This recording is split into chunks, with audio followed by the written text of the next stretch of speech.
you'll enjoy the party over there in a little bit, and I hope you'll share with those folks an invitation to vote in this upcoming primary. I got into this race a year ago, February 11th. Thursday was my birthday in this race. I got a baptism by fire with Mr. Beck. But you know what? I'm asking to be the leader of the great state of Texas, and those things are going to come. I've said from the beginning of this race, I'm an average, ordinary Texan. We Texans, this is a common sense, common values campaign. So we're not going to moan and groan about the hits that we get. And I'm here today to tell you I'm going to take some more because we're over the target. We're over the target. When you're over the target, you get shot at. This has been, from the very beginning, a David and two Goliaths battle. You knew that. I knew that. When Goliath starts to swing that mighty club and he lands a few blows, they're going to hurt. Do not be distracted. We may even be knocked to our knees every now and then. But the victory goes not to the critic, right? But to the one in the arena who time and time again stands again and says, I am here to fight for the U.S. Constitution. I am here to fight for the principles of freedom and prosperity for our nation. And you can swing all you want, and you can kick all you want. I'm going to get up again, and we're going to take back the state of Texas. We're going to turn our nation.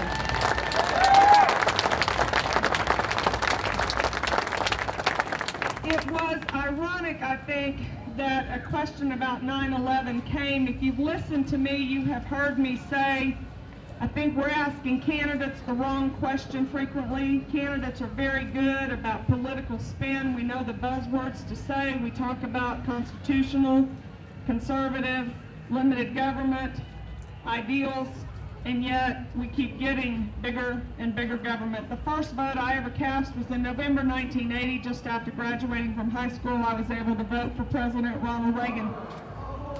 And I remember that we were going to get rid of the National Department of Education and the National Endowment of Arts. And today, they're bigger than ever. And as a Republican grassroots activist and as a county chairman in Morton County, I have helped to elect what I thought to be conservative candidates, and I continue to get bigger government. I'm a registered nurse by profession. I graduated from the Baptist Hospital School of Nursing System in 1984. I've been practicing nursing in this state, and I have known in my professional career that life could change just instantly. 9/11 taught me that the life of a nation can change instantly as well.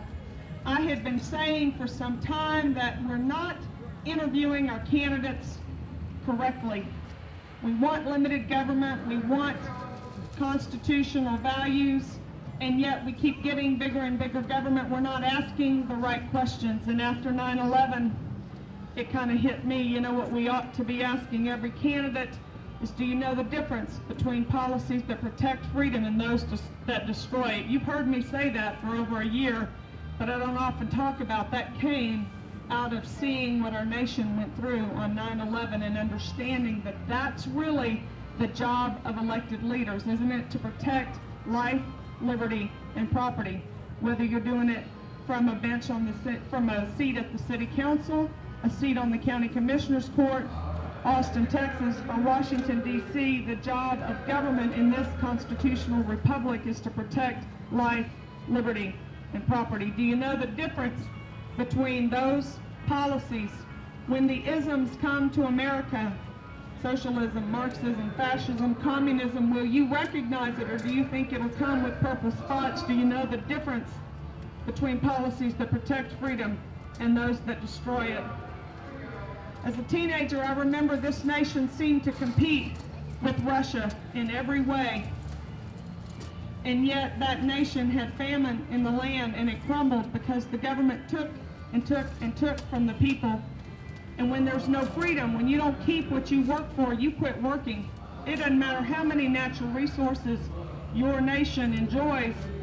Man does not work when he does not get to keep what he's laboring for. Look over all of history, those nations that were most free and most prosperous. Read the writings of our founders. Understand why they wrote those documents the way they did. They got it. Private property ownership, and gun ownership are the two essential elements of freedom. They are as crucial to freedom as air and water are to life.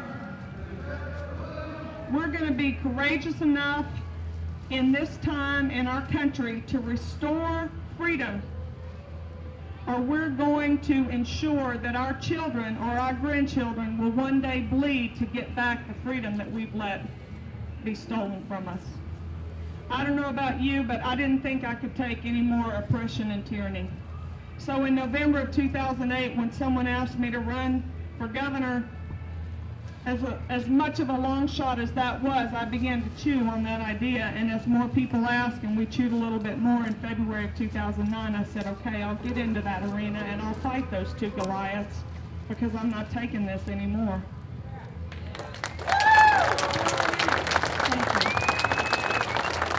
And from that the very first crowd that I addressed was about 30 people in Houston at a Carrabba's restaurant on Kirby. I said to them, I'm going to commit this to you today. I'm going to fight with everything I can to win this race. I've got 3 jobs to do. I've got to run a small business because candidates cannot draw a salary from their campaign in the state of Texas. I've got to keep my business going because I got bills to pay.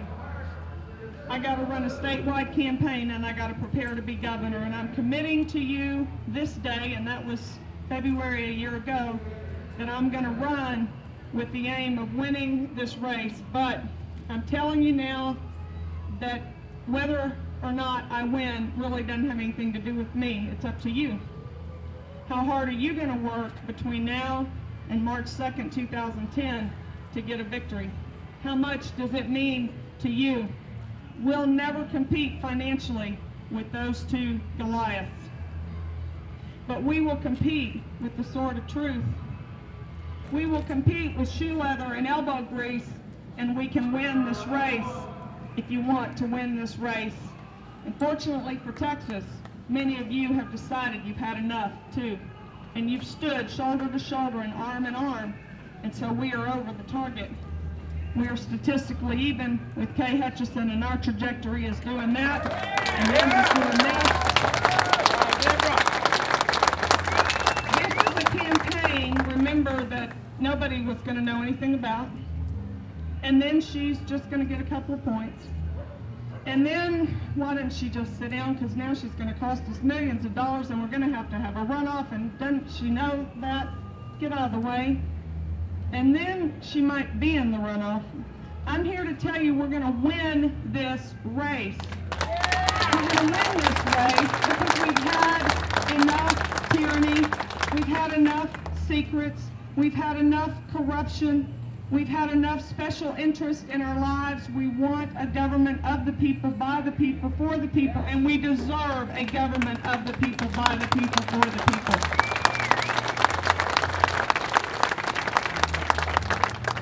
Was talking about education a little bit earlier, and I had a conversation in West Texas some weeks ago that I think may demonstrate to you something that I think is very critical, not just for your gubernatorial candidate, but for all candidates and for everybody that's in serving us in elected office. I think we as conservatives often pat ourselves on the back, and certainly our politicians sing about individual liberty and freedom and responsibility. I had a woman in West Texas say to me, as we were talking about education, why did you choose to homeschool your kids? I mean, can you really support public education when you chose homeschooling? Why did you choose homeschooling? And I said, it's none of your business.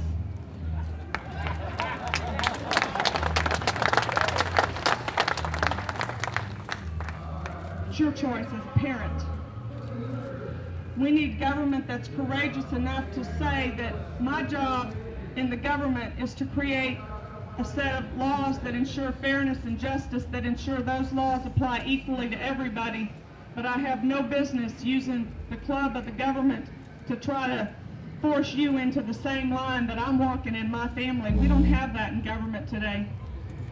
Everybody talks about freedom to choose as long as you choose for your family what I chose for mine. That's not freedom.